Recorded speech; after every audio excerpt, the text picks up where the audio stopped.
Hang on just a second. We are delighted to have Phil Smith be our speaker tonight. I will introduce you, but you could certainly add anything that you want. Phil is retired and tells me he's having a lot of fun. He spends much of his time learning and communicating about climate change. Phil joined the Citizens Climate Lobby about 3 years ago, and now, along with Beth, is the co-leader of the Delaware chapter, which I have to say is the very best chapter of all the ones in the United States. How many are there, Beth? A bunch. Over 400. And he helps onboarding new members. So if anybody's interested in joining, and manages the social media team.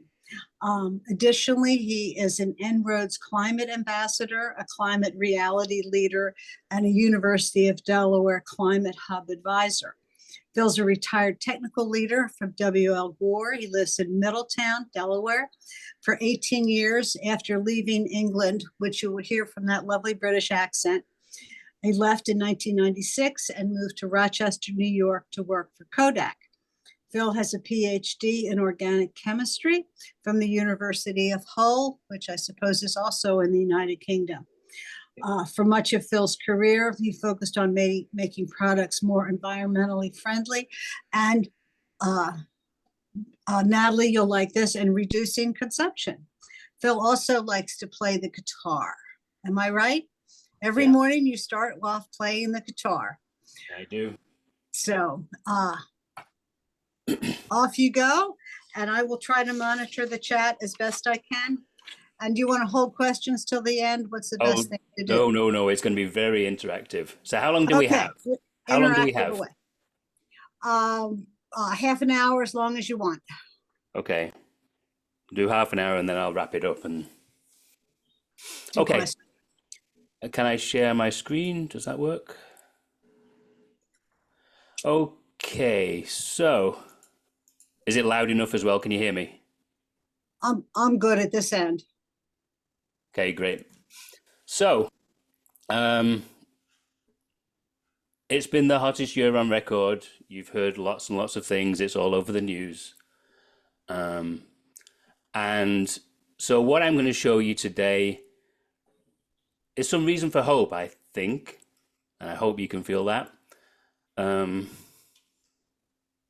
If my computer changes. All right. So I have to do it this way. So you've heard all of this. I'm an En-ROADS climate ambassador, which basically means I went through the online training classes. I learned how to present, and I've presented, I don't know, it's probably upwards of 15 different times in the Newark area to various different groups. I'm in CCL, so you'll hear we're going to have a CCL little pitch at the end. Also, I'm a climate reality project leader, and I worked at Gore as a technical leader for the last 15 or so years. So this is a model. So as I said, it's going to be very interactive. So if you think you're going to sit there and listen to me all night, you're not. You're going to speak, or you're going to chat, or you're going to do whatever. Oh, I need to look at the chat as well. It was developed by Climate Interactive and the MIT Sloane School Sustainability Initiative. It's free to use. And one of the things about this is I'm going to show you this model. I'm going to show you how to use it. But there's so much in it I can't possibly show you in half an hour. I couldn't show you in an hour. I couldn't show you in 10 hours. The best thing is, and what I encourage everybody to do, is to get involved and have a look at it yourself and see what else you can do. And so I'll give you the links to download it so that you can work it yourself and get more understanding that way. Next one. So this is the model. It looks like this. It's a system dynamic simulation model. So if I change one thing, everything else is going to change behind it. It runs on a PC or a laptop. Once you connect it to the internet, you can actually disconnect, so you don't have to need to be connected to anything in order to run it. Various things you can see. It gives you scenarios here going out until, if you look on the right-hand side, up to the year 2100, which I always thought was a really long time until I realized I've got friends who are having kids who are born right now who are going to be alive at this point, right? So we all talk about our grandchildren or grandchildren and what's there, But when you can put a name to somebody who's going to be alive at this point, it becomes even more frightening, I guess. So you'll see here the temperature. If the path that we're on right now, it's a global model. It's built by the best available science. So they take things like the IPCC data, all of the people who do research into the environment and plug it into this model. Everything's available online. If you actually go into the help, no, I'll have to show you when I get there, but I'll show you when I get into that. You'll see there's graphs we can change, and at the bottom there's a whole load of sliders. And the sliders are what we're actually going to do to look at policy changes, and then we'll look at some of the impacts of what that would have on the world. It's been featured in places like the Washington Post last year. The Republicans said they wanted to plant 1 trillion trees, and everyone was like, this is great. So they actually used this model and went through to look at what the impacts of planting 1 trillion trees and will it work? And we can look at some of those types of things in a bit. The link's there if you want to click on it, or you just look in the Washington Post for 1 trillion trees. It's amazing actually, because I updated this today. There's been over 8,000 events, 232,000 participants, and there's now 2,500 facilitators. Last year, there were 800 facilitators, so there's lots and lots more people getting involved in this to try and help out, to show other people. And we can help you through the process, but then maybe you'd be interested in being a facilitator yourself, so please think about that. So the baseline scenario here is saying this is where we were in the year 2000, 0.7 degrees above where we were before the Industrial Revolution, going up to 3.3 degrees in 2100. Does anybody know what this line is at 2 degrees? You can shout it out, you can put it in the chat. Oops. Certain amount of sea level rise? No, this is temperature. Oh, sorry. Okay. Oh. Not paying attention. 2 degrees C temperature. What's important about that? We Is don't, that the Paris Climate Agreement goal? Mm, Yeah. So the Paris Agreement is to be at 2 degrees centigrade or below, preferably 1.5. And you can see, by 2050, we're going to be blasting through that. And this is an average. So even though we've had the hottest year on record this year, we've not officially broken the 1.5 number. Once that gets sustained for a few years, if it doesn't go back down, then it will be, but that's what we're going to try and change.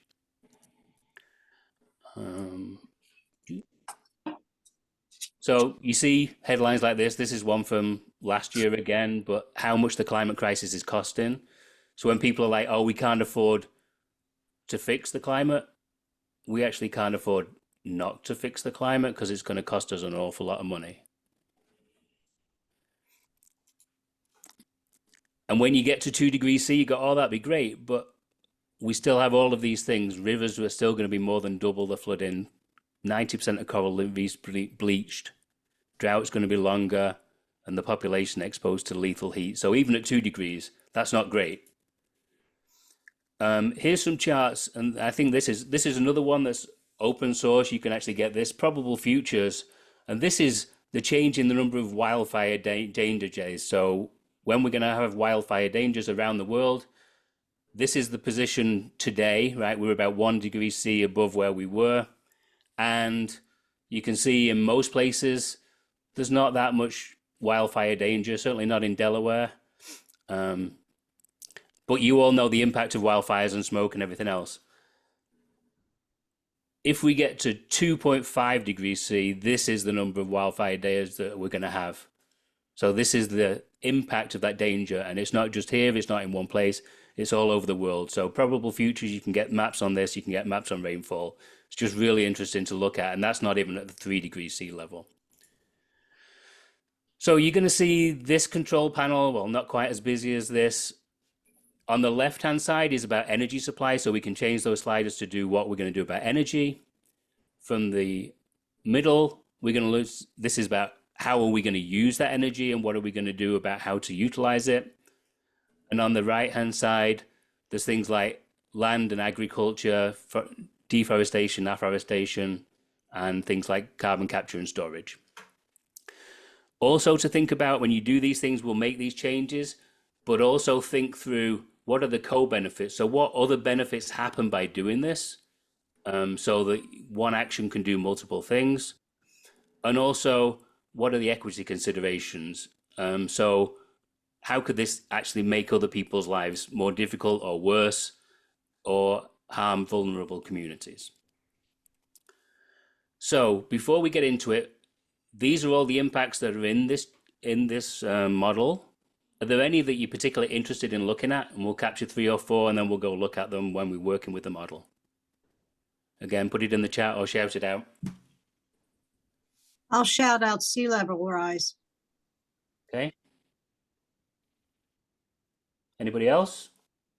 All right, Audrey just said ocean acidification. Okay. Anyone else? CO2 concentration. Okay, CO2. Species problems. Species, okay. So the species lives in 50% of the range. Okay, that'll do for now. So we'll make sure we look at some of those things as we go through this. So now we get into the place where you start participating in this thing. So what actions and what sliders do you think we should change to mitigate climate change? So you can change things in the energy supply. You can choose what we want to do in how we use energy, and you can choose things around land and agriculture. So I will show you how we do this. You go to the internet, you go to climateinteractive.org. It's going to say, is this still showing up? Can you see that, Jill? Yes, On-Roads Explorer Climate Solution Okay, yeah. Simulator. And That's then it. So I can click see on climate. explore. I click on explore the simulator. Yep, got it. Explore the On-Road Simulator. That's okay. It wasn't showing up as if it was thing. So Okay. you get into here. You now have the model. So Okay. this is where I go quiet and you choose which slider would you like to change first. Nuclear. Nuclear. Okay. So what we're looking at, let me tell you again, on the right-hand side is the temperature that this model is forecasting we get to by 2100. The chart on the right is the greenhouse gas net emissions. So that's CO2 and methane on CO2 equivalents that come in. And on the left is the global sources of primary energy. So this is where we get the energy from right now. The brown at the bottom is coal. The red is oil.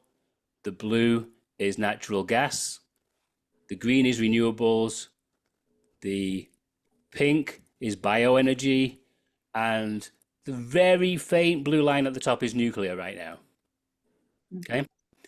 And this is global, say it's a global model. So I'm going to move the slider for nuclear, which is going to basically enhance nuclear. What do you think that's going to do to the temperature of how much is it going to reduce from 3.3? And part of this is to start thinking yourself and use this as a mental model to say, okay, well, what would that do? And what's the magnitude of the change it's going to do? So is nuclear the thing that's going to solve everything? No. 0.1. So increase to 0.4. Go up. It's going to go down, right? Oh, okay. Yeah, right. Okay. So that's okay. So 0.1, so you're going to say we're going to get to 3.2. Yeah. Anybody else? Could we also see what happens if you drop nuclear? Okay. To make less nuclear. Right. Okay. All right, so I'll move it up because you don't know where to start right now. You don't know what magnitude is. So if I move nuclear all the way to the right-hand side, it does 0.1. So Jill's pretty good. She knew. I made that up. You can see here, if you look at the left-hand chart, and I'll rerun it a few times so it's going to go in and out.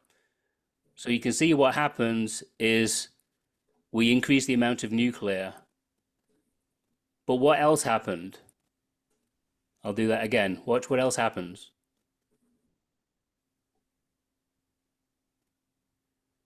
the renewables actually goes down as well. So you get a little bit less oil, a little bit less gas. I think the But a coal lot maybe, less renewables. right. And so what you get is that you're subsidizing nuclear, and then that starts pushing out renewables. So, you know, that's just the way that the model works. If you go to less, so let's go to reduce nuclear, right? So there's not a whole lot. But if we highly tax nuclear, which is already very expensive, basically doesn't do that much, right? There's a little piece here. You're staying at 3.3, you're not going to affect the temperature. All of these things, if you go into, I did that a bit quick. If you click on these little three dots at the right-hand side, you get a chart that comes up here. You can see the amount of nuclear. So the black line is the baseline that we have right now, and the blue line is what happens with the policy you introduced. So we highly tax nuclear. It reduced nuclear, so the amount went down, but it didn't have a big effect on temperature. Phil, I have a Yeah. question too. So we're going to max out nuclear. We had this discussion last Monday. How long does it take to increase it that much? Okay, so if we look at that, right, we've got highly subsidized. If you click on the three dots, we're here, right? So we're in 2024, Yeah, and we have 11.2 exajoules. By 2035, right? And so that's one of the years we're looking at. You maybe get close to 19. So it takes a long time. Why does it take a long time? Because you've got permitting, you've got building them, you've got safety, you've got all of those things that happen. So it just takes a really long time okay. for that to come through. That's my question. Yep. And so if you click on, say, once you click into here, if you click on the little I button at the side here, it tells you about what the examples are. It tells you the messages, tells you the dynamics. Right? Crowding out was when you build nuclear, you actually push down renewables.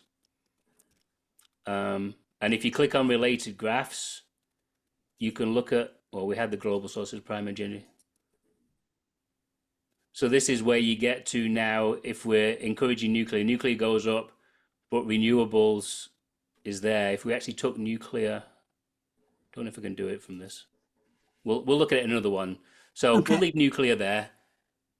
Nettie in the chat saying, how about reducing coal and natural gas? Okay, I'll do them one at a time. Let's take nuclear down to the start and we'll, just get a feel. If I highly tax coal, what's the temperature going to be?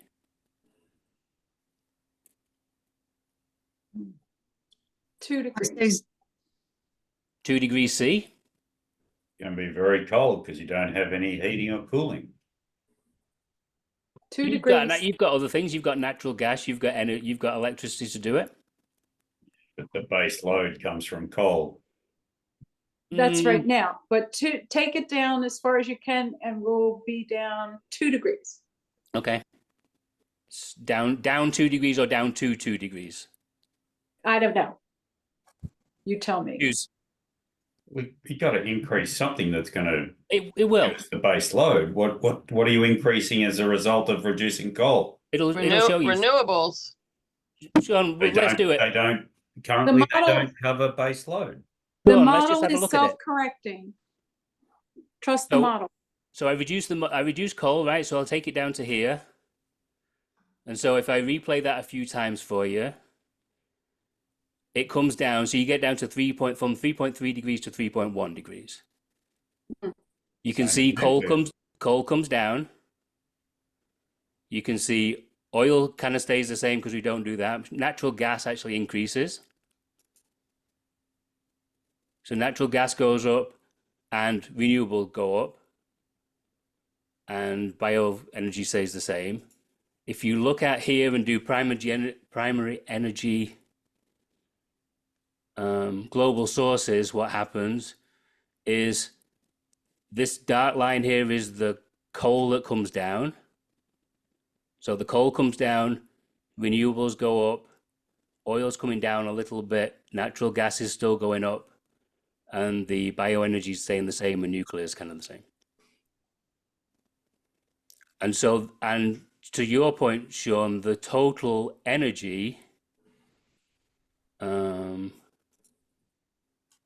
You got the same effect as increasing nuclear. 0.1, 0.2, you know, a little bit more, yeah. slightly within error of your modeling, I would guess. But anyway, go on. No, so that's fair enough, right? So there you can see energy consumption kind of stays the same. It drops a little bit. One of the other co-benefits of reducing coal is if you look into impacts and you go to air pollution. So the particulates that come from coal, as you actually go through and start reducing coal like this, your air pollution drops significantly. So you're actually going down that your particulate matter PM2.5 reduces as soon as you start getting rid of coal. So that's another benefit from getting rid of coal. So the other thing, what was it? Natural gas. You want to reduce natural gas. So we're at 3.1. What's going to be the magnitude of going to reducing natural gas? Temperature is still going to go down. Yes. Yeah. But we have to offset that by increasing something, don't we? It will. It does. It Yes. does. The model does it. The Right. model for you. So it's a system dynamic model. You change one thing, other things do it. So when you get rid of those or when you tax them, something else takes its place. So in this point, it's going to be renewables that's going to take the place, right? So that's where you get to, and the amount of energy. But that's one of the key things that you've got to do is the amount of energy that we need is increasing, right? It's still increasing at this point in time. So that becomes a challenge. And you have to remember, this is a model of if you did it, what would happen? It's not saying how do you make it happen and all those things that go into that. But it's looking at if you reduced it, you would still need to get rid of the shortfall of energy or reduce your energy usage. So if we go down here, we reduce natural gas. We highly tax that as well. You get to 3 degrees C. Can I go back to the PM 2.5? Yeah. Those 3 little dots, I mean, obviously I know air pollution is bad. Does it tell you how bad it is? I mean, what the impact of those emissions are, like in healthcare costs and that? That's not actually calculated in this, no. Okay. But there would be that. It's like reduction in asthma, reduction in, heart conditions, things like that, and other lung conditions that would happen. I just didn't know whether those 3 little dots up there told me that. It will tell you that there is an impact, but I don't think it would actually tell you on. I don't think it doesn't tell you on here, but it tells you where it comes from. So these are the papers that give you that. Okay. All right. Thank you. Okay. So anything else you'd like to look at? So we're at 3 degrees C right now. What if you increased renewables? Increase renewables, okay. So what do you think we're going to get down to? Oh, Have a guess? 2.8. Anybody else? If we go all the way up, Nope. 2.9. So one of the things that's interesting here, right? We've done this and you hear people saying, I'll get rid of coal, that'll solve everything. Well, it won't. Stop natural gas, that'll solve everything. Well, it won't. Build more renewables, that'll solve everything. No, it won't. Right? And so they're all adding up and they're having, if you see this one we've got, because we've got a lot of renewables, if you look at what we did in the last one, we've got an awful lot more renewables here. We make a little bit difference in the temperature, but we're still at 2.9 degrees. So we still need to do more. Could we take a look at oil? You can. You want to reduce oil all the way? What's it going to get down to? Maybe a quarter of where it is now. So we'll take it all the way. 2.7 degrees. Massively taxed, right? And so now you've got most of your energy is coming from renewables.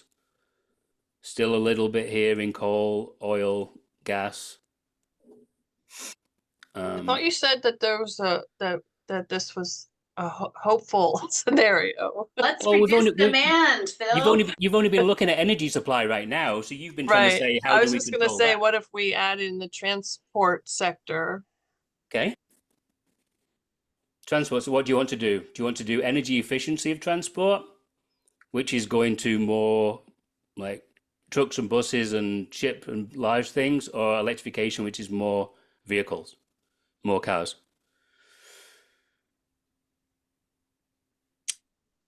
Don't- Oh, More electrified cars. More cars. electrification, yeah, Okay. So what's that going to get us down to? We're at 2.7 right now. 2.5. I don't know. Okay. I'm Doesn't gonna seem vote nothing. 2.6. There we go. 2.6. Mm, Okay. Again, you know, you're doing this thing you've got here. So what you've done to highly incentivize these, right? You've got a massive increase in electric cars. You can go into here if you wanted. You could actually limit, and I'm not going to do this right now, but you could actually go into limit the sale of cars. So if you went to say, okay, by a certain time, when would you do that? One of the things you can, I think, do is you can build infrastructure. So one of the things that's important is the charging infrastructure to make electric vehicles work. So you can actually build the electric infrastructure. And if I move that up, you can see the amount of, all right, by going to a lot of infrastructure, you can actually accelerate that. So that's one of the things that's being done through the Inflation Reduction Act to try and accelerate the infrastructure to make sure that that can meet the demand that's there. Let's take that out. Okay, I'm now seeing things in the chat. People, yes, Jill. Oh, I'm just trying to read what Nettie was asking about. How about adding forests? Yeah. All the way. Okay. So adding forests, so Afforestation. we'll go for afforestation. So planting forests. If we move it all the way, what do you think we're going to get to? 2.5. You see, you're learning now. You know what's going to And happen. So we're nothing at moves the needle a lot. Okay, Uh-huh. Phil, so if you moved all the good stuff up and all the as far as you can and all the bad stuff down as far as you can, where does it get us? Patience. You just want me to give you the answer, and you're supposed to be learning yourselves, right? The thing about this, we've got a lot of forest land here, and you can actually look at that. So they actually worked out if you wanted to plant 1 trillion trees, and this isn't 1 trillion trees, the land for growing the forest area. Oops, no.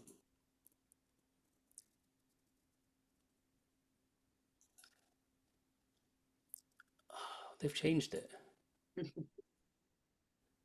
This isn't the one. But the actual land mass that you're talking about to plant 1 trillion trees is 3 times the size of Africa.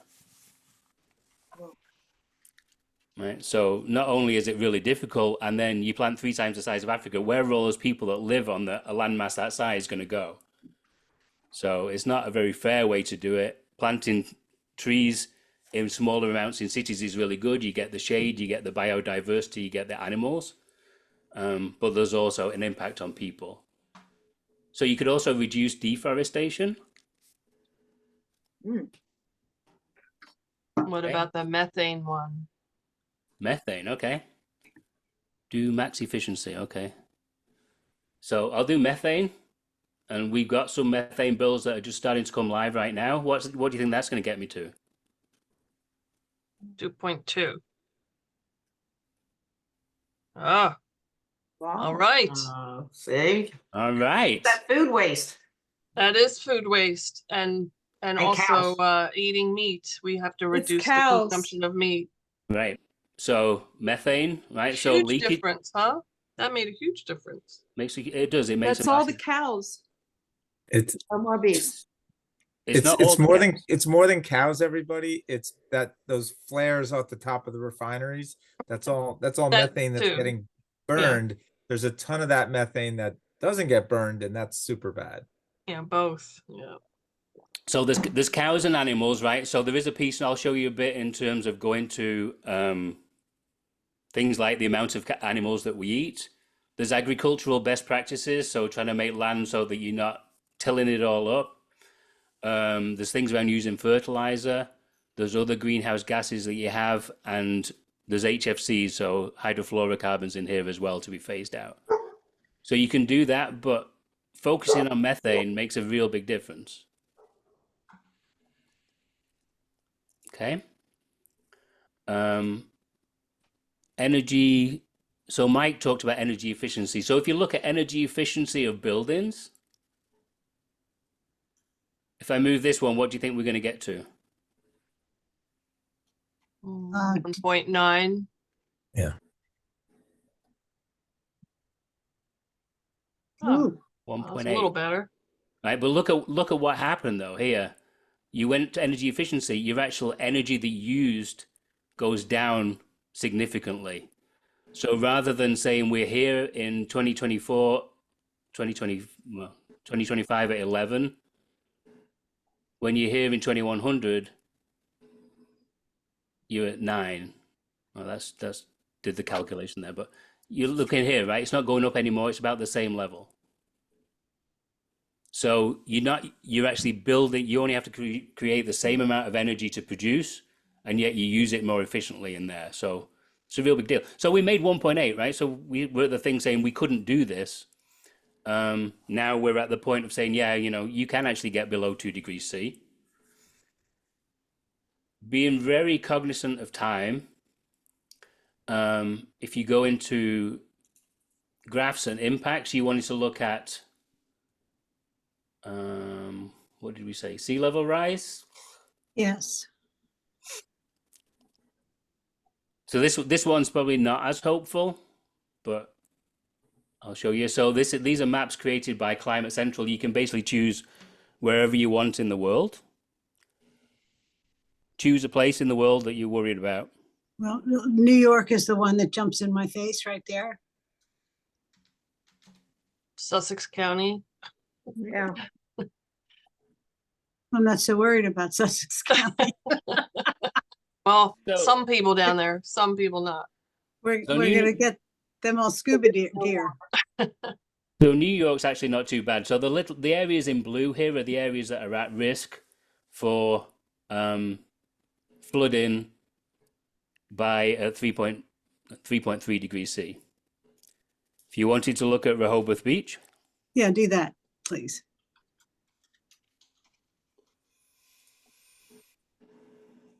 Oh, Yeah, Delaware has, Sussex in particular is one of has the highest rates of risk, right?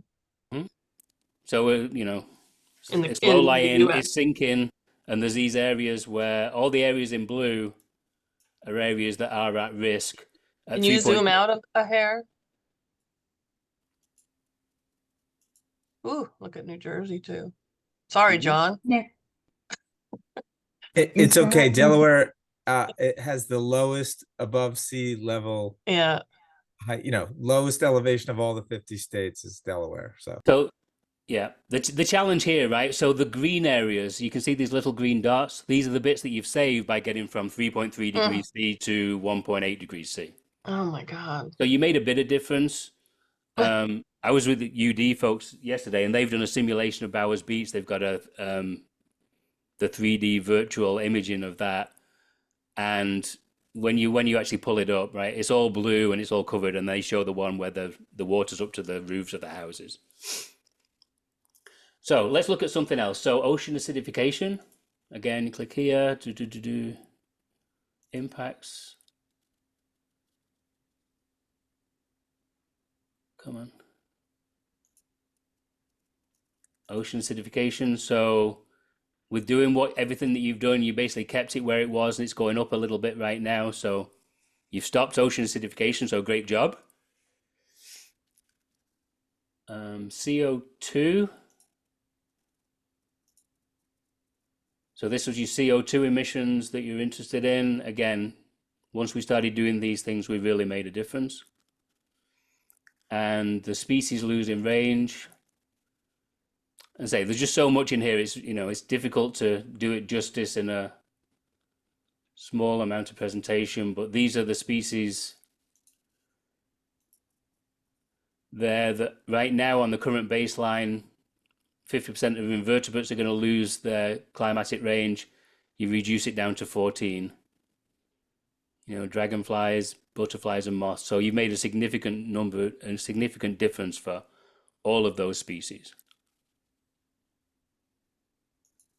So I'm going to copy this scenario. So you go up to this little link, copy the scenario, put it here.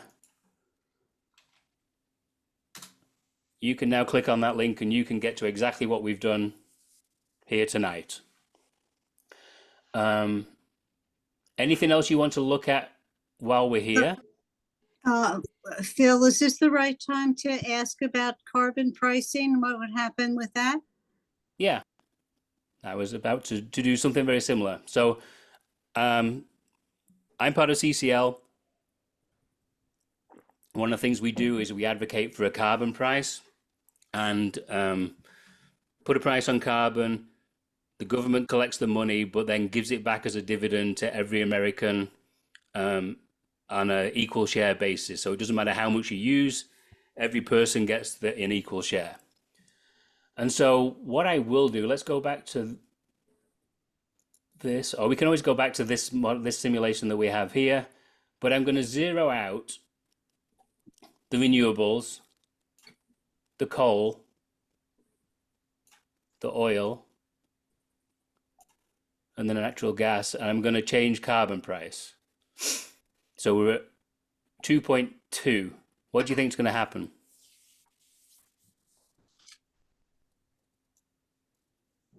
Need a guess?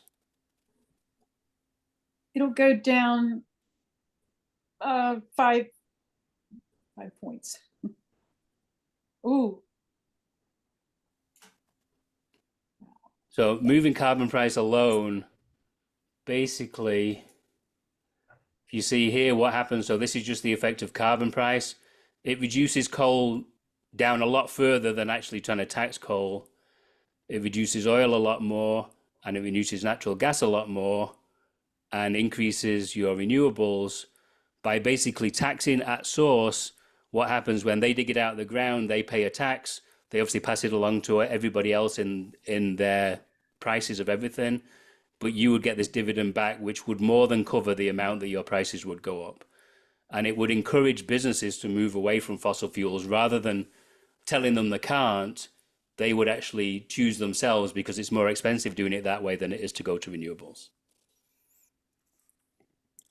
So one of the things, if you click onto the little 3 buttons here, you'd see here, this is what happened with carbon price. This is equivalent to $250 a ton, which is the social cost of carbon. So that's what calculations say it is right now. Starting now, happens pretty immediately.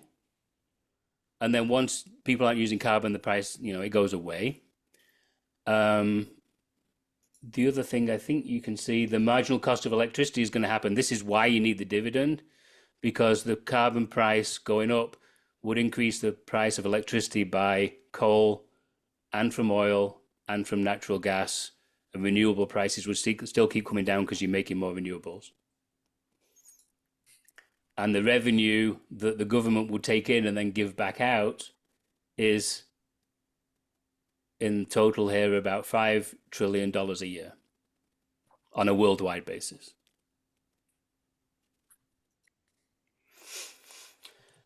Okay, anything else you want to look at in the model? I'll share that one with you too. But what about population growth or whatever that means? You can change this. So this is how would you alter population going up or down? Yeah. So this is if your population gets higher, it doesn't actually make that much difference with everything that you've got here. If you went back to with everything you've done, you're not really going to see an awful lot here. Okay. And it's how do you control population is very, very difficult. Right.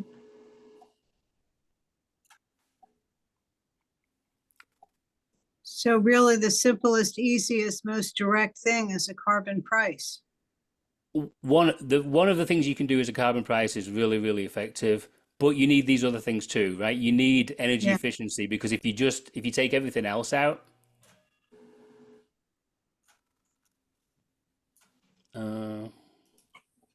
I can take that back to the start and I can just put a carbon price in. It only gets you to 2.4. Okay. So And carbon that was, price on that was 4/10, it was 2.8 down to 2.4. That that what we started at? this is 3.3 to 2.4. If you just take everything out and start from scratch, it's 3.3 down to 2.4. But you need these other things as well, right? You need the Right. efficiency, you need this, you need vehicles, you need electrification of houses, you need methane, you need afforestation. You know, we haven't talked about carbon capture and storage, you need deforestation. But you can get there. So in the interest of time, and I'm happy to stay along that anybody wants to talk about this, but I also want to go through a few of the last slides. So one of the things you've got to do is you've got to stop emissions, right? So if this is a bathtub, unless you stop the emissions, it's going to overflow, because the emissions are way bigger than the removals right now. So what you're trying to do is reduce emissions and open up removals as much as you can.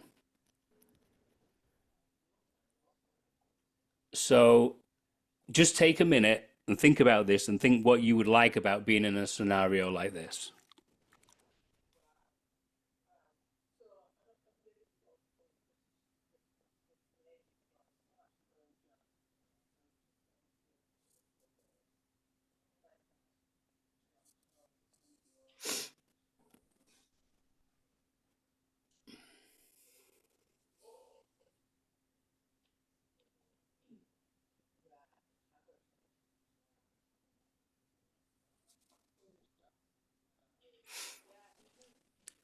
So wasn't quite a minute, but anybody want to share what they're thinking now?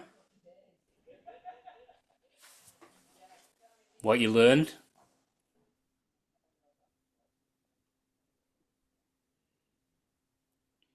Everyone's quiet. All right. Yeah, Well, John. I mean, I'll jump in. It's a little unfair because I have looked at this model and I know and I try to be responsible as a person with, keeping my house relatively tight. And when I get another car, I'm going to get an electric car, and recycling and composting and not eating a whole lot of meat. But the big trigger items are national and international ones. And, certainly a big hunk of it is a carbon fee and dividend. Yep. John, you had a comment? Yeah, I understand a little bit better why at the last COP they all came out, all the countries saying that they were going to work on methane. That makes a lot more sense, and why there's a big methane group out there. It's new to me, but there's a group out there working on dealing with methane from all these production sources. I know people mention meat, but again, it's like the process of getting natural gas out of the ground and oil out of the ground. There's a lot of methane, and that's what the countries are talking about anyway. And yeah, Yep. we should all eat less meat, of course. Yes. Yes. Anybody else? Yes, I'm thinking about how we would go about carbon capture, which is so significant here. But I guess for that to happen, it means we're actually going to start cooperating as a human species, and from one group to the other, we'd have to really be in the same mindset to make that happen, because that I can see that would be the hardest thing to accomplish. Yeah, so one of the things in this is carbon capture takes a really long time, because it's going to take a long time to scale up. It's very energy intensive. And so it doesn't make as big a difference as people think it may. But everything counts, right? So it's stop putting stuff in and then start taking it out. But you've got to stop putting stuff in is the biggest deal that you can make right now. A lot of the oil companies actually focus on carbon capture because they think that they're going to be involved in that.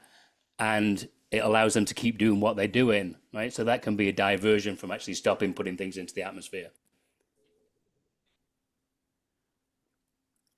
So, Hey, Bill. yeah. I think one of the biggest impacts in presenting this to groups, especially down here in Sussex County, is use of the maps and the, what happens to their areas. How in the model do you get to the maps, though? I didn't follow that. Yeah, so if you go to, if you go into graphs and then impacts and then sea level rise flood risk map here. Okay, gotcha. That will then take you into that the climate central piece that will actually pull it back. So we'd actually talked about having doing presentations maybe down in the library in Lewis. And one of the things that we've actually done is we have trained up 13 climate scholars from UD to actually do this presentation as well. So I could do it, they could do it, we can come down and go to communities. So if you're interested in that, let us know and we can, we're looking for venues where we can share this information. So in general, 1.5 is still possible. It's going to be a real challenge. It needs everything, right? There is no single solution that's going to solve this, even carbon price that we happen to know and love. There was an interesting podcast on outrage and optimism. The link is here, that Michael Mann gave a couple of weeks ago. And I've read the first chapter of his new book, which is called Our Fragile Moment. And he says the greatest threat to meaningful climate action today is no longer denial, but despair and doomism. Premised on the flawed notion it's too late to do anything. It's not too late to do anything. And so I've been trying to get this message out that it's not too late. We can do this and we need to do everything. It needs collective action and there's no single solutions. And it needs coalitions like we have on here tonight of everyone pitching in together to do the pieces that we really believe in to make sure that this works. It takes a long time for social changes to happen, right? If you look at all the changes that have happened through the US over the years, they don't seem to have anything until they gain enough support and then they suddenly start going exponential.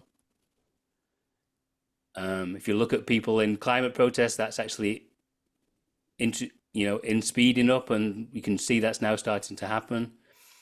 Carbon prices are being enacted around the world. There's 4 major developed countries that don't have them, which is Australia and us as the biggest ones. There's moves afoot to get that, and in fact,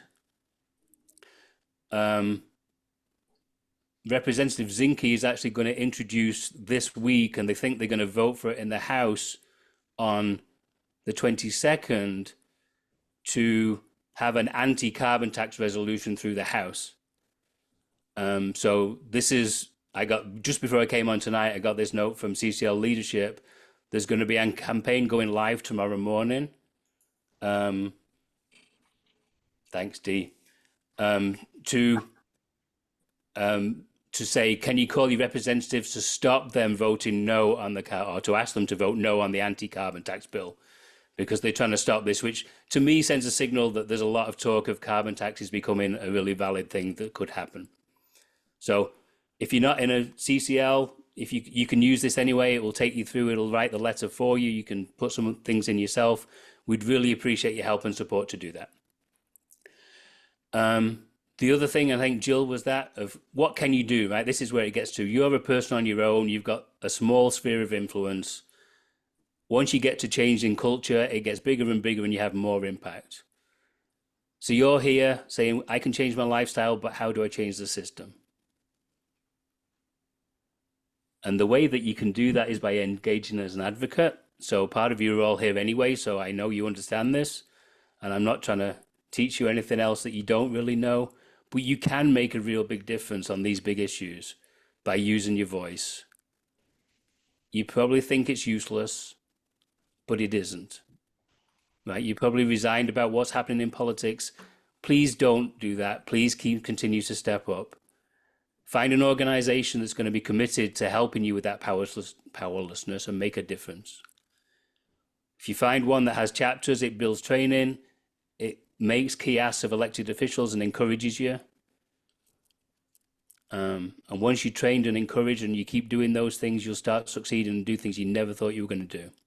This has certainly been true for me. And then you're going to see yourself as a community leader, and you're going to be amazed. This was by Sam Daly Harris, who started the Results Organization, and he was one of the key people in founding Citizens Climate Lobby as well. If you're part of an organization now, great. If you're not part of an organization, you'd like to join one, I recommend TCL. You can get involved as much as you want. They will train you, they will give you skills that you don't have today, and help you do the things you really want to do. It's based on personal conviction, a lot of education, a lot of a roadmap to helping the national policy. They'll give you all the actions that you need, like say there's one coming out tomorrow, and then there's chapters, you can join us and we all have a lot of good fun together. You can go to CCL USA. If you fill out the form, then you'll probably hear from me bringing you on board. You can get En-ROADS yourself from the links that I've shared and Climate Interactive. There's all the training I have is online and is available. It's all in videos. You can do that yourself. And then probablefutures.org is where those global maps came from, where you can actually look at what's happening to the weather and climate. We also have 13 En-ROADS scholars, climate scholars trained in En-ROADS that are willing to go out, talk to communities, talk to schools, churches, groups, whatever. Reach out to me and I can put you in touch with them, and we can do that. And I saw there was a question in the chat about did we plan already in Lewis? No, we've talked about doing it. We would love to make it happen. We haven't actually got we haven't got a date sorted out. In fact, we were trying to do it in March, but it didn't actually happen. But we'd love to come down and do that at some point. If anybody knows venues where we can get involved, please reach out and please let me know. And that's it, Jill. Thank you. Fabulous and wonderful. Am I unmuted? Can you hear me clap? So thank you for a wonderfully interactive program. And I just, this thing boggles my mind that you move one thing and everything else knows to move around. I mean, how they figure that out is amazing. So thank you for helping us understand that a whole bunch more. Do we have other questions or thoughts, or Natalie?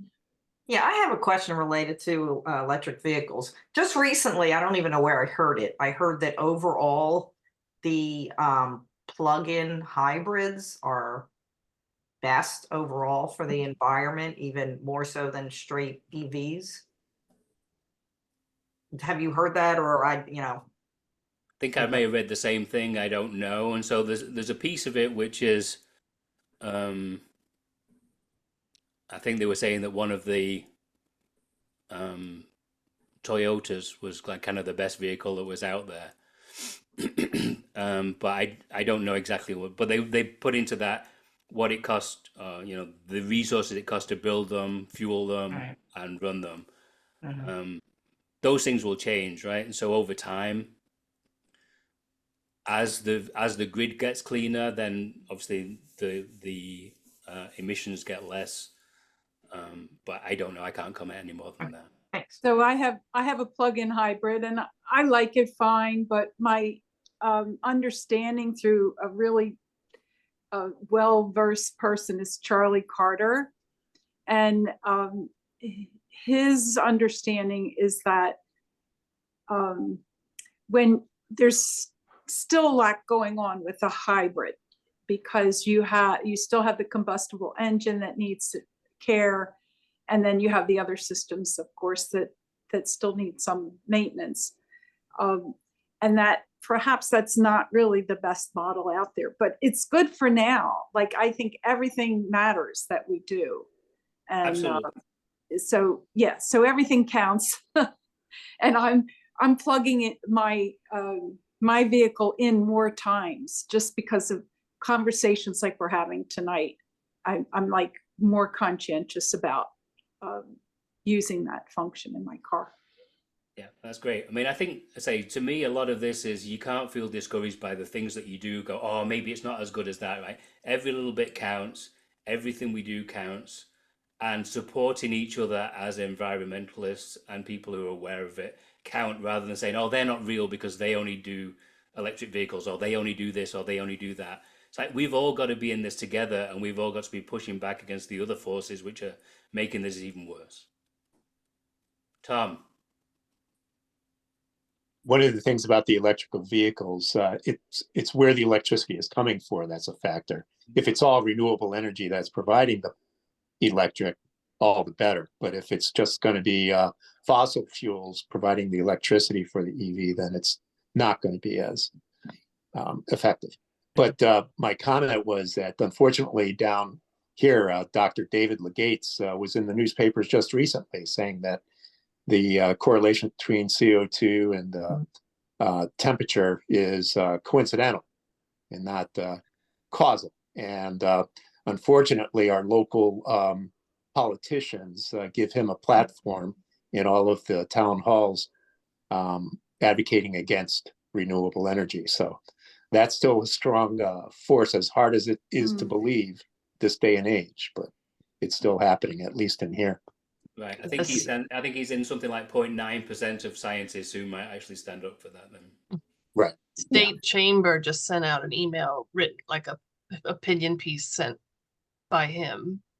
And so yeah, so one of the things that we do as CCL, right, is we have letter writing groups who get together to do things like that, because, you know, getting published is one of those things that's really effective. Lots of people see it. So, you know, if people are interested in writing letters to the editor and working on counteracting some of those things, you know, we can put you in touch with people who are willing to help you out with that, and always looking for venues to talk, you know, to respond to newspaper articles and online articles as well. I don't know whether this is helpful, but he spoke up here, Legates that is, and about the ACC too. And as you say, Phil, he is in the minority of scientists. And, you know, I think the pitch was he wasn't paid by the fossil fuel industries, but Frank Burns put out some information that his research is funded by fossil fuel industries. So he is a little biased. And what they do, right, they'll do this, you know, they'll support things like agriculture, and they'll support things like carbon capture and storage, which is lets them keep doing what they're doing, and they hope to be involved in the future and put you onto something else. We just have to keep focused on what we need to do, and it's every bit counts, reducing emissions wherever we are and wherever we can, and taking out removals wherever we can, right? Because we've got to stop that bathtub from filling up even more. And I like the comment about, I think all of this group, I mean, is probably involved in one advocacy group or another, or several at one time. So I think, you know, if we can encourage our friends to come along with this, that would be great too. I know he's not a scientist, but if you want a little comic relief, I don't know if anybody's seen Jon Stewart's demonstration of sea level rise. It was hilarious, you know, about people denying that when the ice melts, the sea level rises, and he had a bowl of ice and a cup of water, and he was putting it in there. It's hilarious if you get a chance to see it. Thank you. So we could Google that. Questions, comments? Thank you, Phil. I would love to see this taken on the road in Sussex County. That would be just really wonderful. Yeah. And thank you for all our participants and our questions and our interactive experience. So April 15th is our next gathering, and I will be letting you know what the speaker is for that coming up. That's still being sorted out. So everybody can go back and have your green drink or your red wine or your white wine or whatever you have for this evening. So happy late St. Patrick's Day, and we'll see you in April. Thank Well, you. thanks so Good much, night. Bill. Thank you. Yeah, I hope it was worth it in the end. It's awesome. Interesting. Thank you. Thank you.